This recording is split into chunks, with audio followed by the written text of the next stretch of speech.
ब्रह्मदेव ने बताया गृहस्थ जीवन के गुण एवं शूद्रों को वेद मंत्र का ज्ञान क्यों नहीं देना चाहिए। जय श्री राम। मैं नीतू पांडे यूट्यूब चैनल पर आप सबका स्वागत करती हूँ। इस कथा का वर्णन स्कंद पुराण में मिलता है। कहते हैं कि जीवन में अगर सुयोग्य कन्या मिल जाए तो मनुष्य का जीवन धन्य हो जाता है, लेकिन अगर वह स्त्री पहले से ही किसी से संबंध बना चुकी है और आप ऐसे स्त्री या ऐसे पुरुष से विवाह करते हैं तो आपके आने वाले जीवन में भी ऐसी ही घटनाएं होती रहेंगी बार बार, और उसका जीवन हमेशा ही दुर्लभ हो जाता है। इस संसार में वह हमेशा ही एक दूसरे को धोखा देते रहते हैं।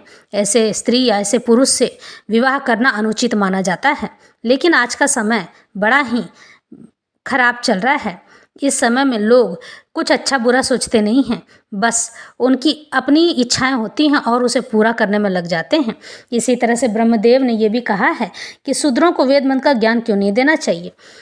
मैं इसलिए कह रही हूँ क्योंकि यह स्कंद पुराण में लिखा है। शूद्रों को वेद मंत्र का ज्ञान देने से शूद्र जो कि न नियमों को मानते हैं, ना आचरण को मानते हैं, ना अनुशासन का पालन करते हैं।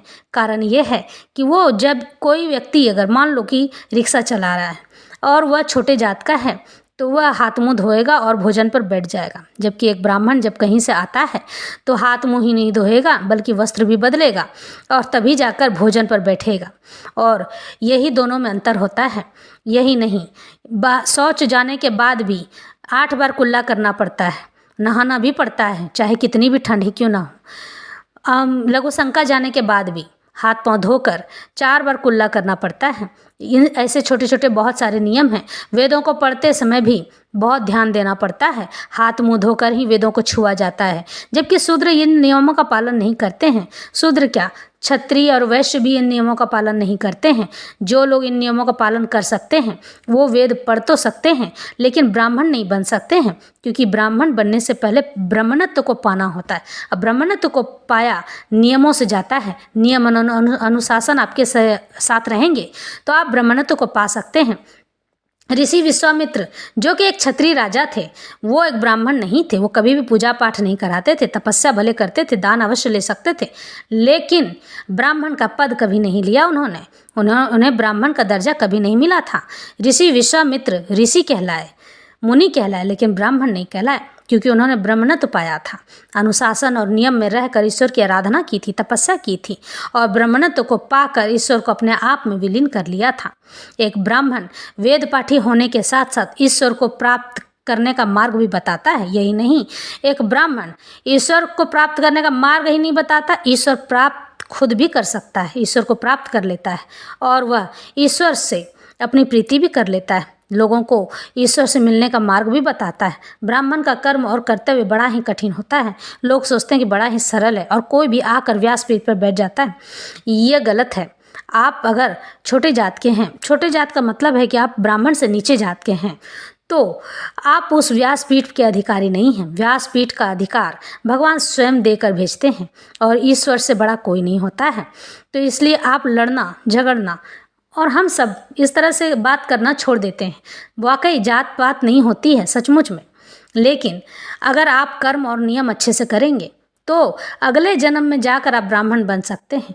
जब 4 जन्मों तक तब मनुष्य तपस्या करता है, तपस्या न सिद्धि न साधना, तपस्या करता है तभी वह ब्राह्मण पद पर आता है। और जब वह ब्राह्मण पद पर आता है तो ऐसे ब्राह्मण को ईश्वर को पूजा करने का प्रथम अधिकार प्राप्त होता है। आप जो सोचते हैं कि जो अघोरी होते हैं वो ब्राह्मण होते हैं, जो बांकर खाता है ब्राह्मण होते हैं, वो भी ब्राह्मण होते हैं, लेकिन वास्तविक ब्राह्मण जो ईश्वर की पूजा का प्रथम अधिकारी होता है, वास्तविक सर्वश्रेष्ठ ब्राह्मण वही कहलाते हैं। तो आज की कथा आरंभ करते हैं। स्कंद जी कहते हैं, यदि स्त्री सुलक्षणा हो तो गृहस्थ पुरुष सदा सुख भोगता है, इसलिए सुख की वृद्धि के लिए पहले स्त्री के लक्षणों की परीक्षा करें। शरीर, आवर्त, गंध, छाया, कांति, सत्व, स्वर, गति और वर्ण। विद्वानों द्वारा स्त्री के लक्षणों की परीक्षा के लिए यह 8 प्रकार का आधार बताया गया है।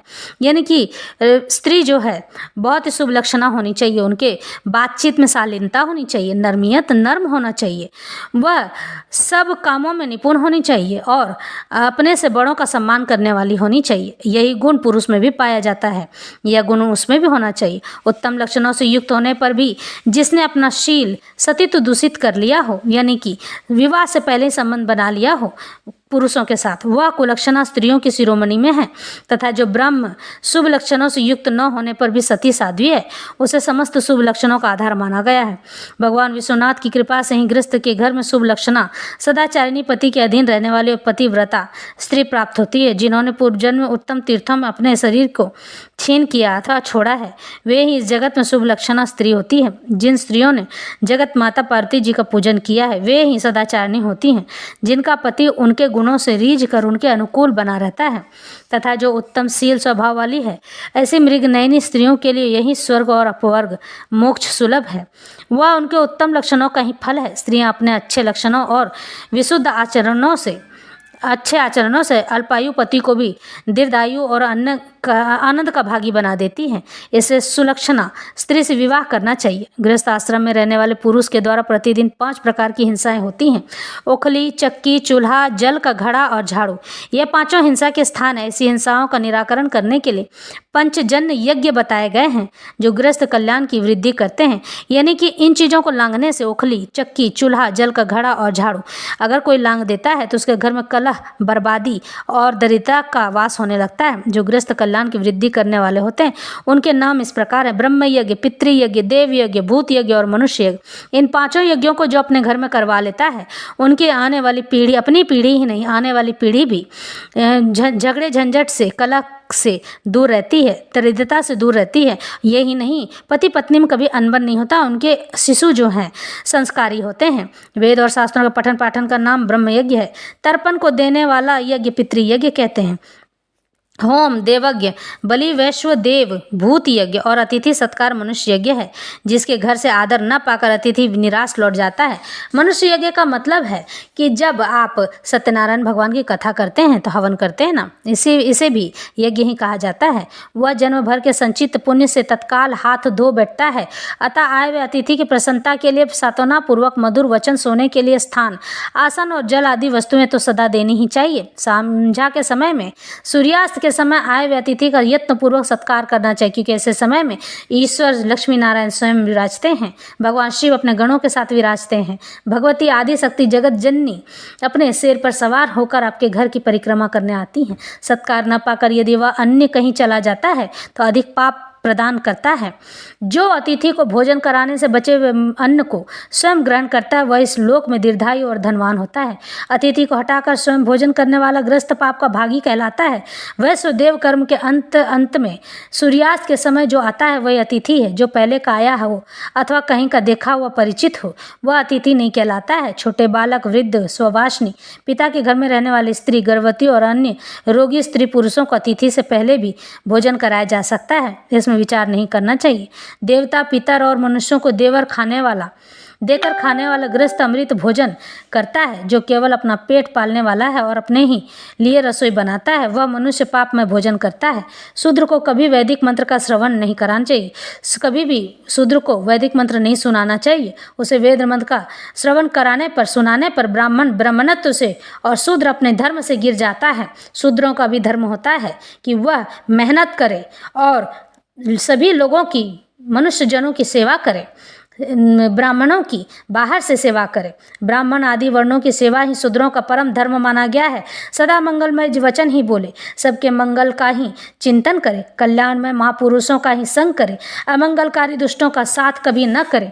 बुद्धिमान मनुष्य को चाहिए कि वह रूप, धन और कुल से हीन मनुष्य पर कभी आक्षेप न करे। मन, वाणी और जीवा के वेग को रोके, अपनी जीव के गति को रोके। मुंह से कुछ भी बोल देना अच्छी बात नहीं है। घूस, जुआ, दूतीपन और पीड़ित यानी दुख से मनुष्य के धन को दूर से ही त्याग दे। इस प्रकार देवता, ऋषि और पितरों के ऋण से जो भी उऋण होकर घर का सारा कार्यभार पुत्र को सौंप दे और स्वयं घर पर रुक कर एकदम तटस्थ होकर वो घर में रहकर ही ज्ञान का अभ्यास करे अथवा काशी की शरण ले, क्योंकि सभ्य गुण ज्ञान से मुक्ति प्राप्त होती है अथवा विश्वनाथपुरी काशी में मुक्ति मिलती है। इस तरह से यह कथा आज की ही संपन्न होती है।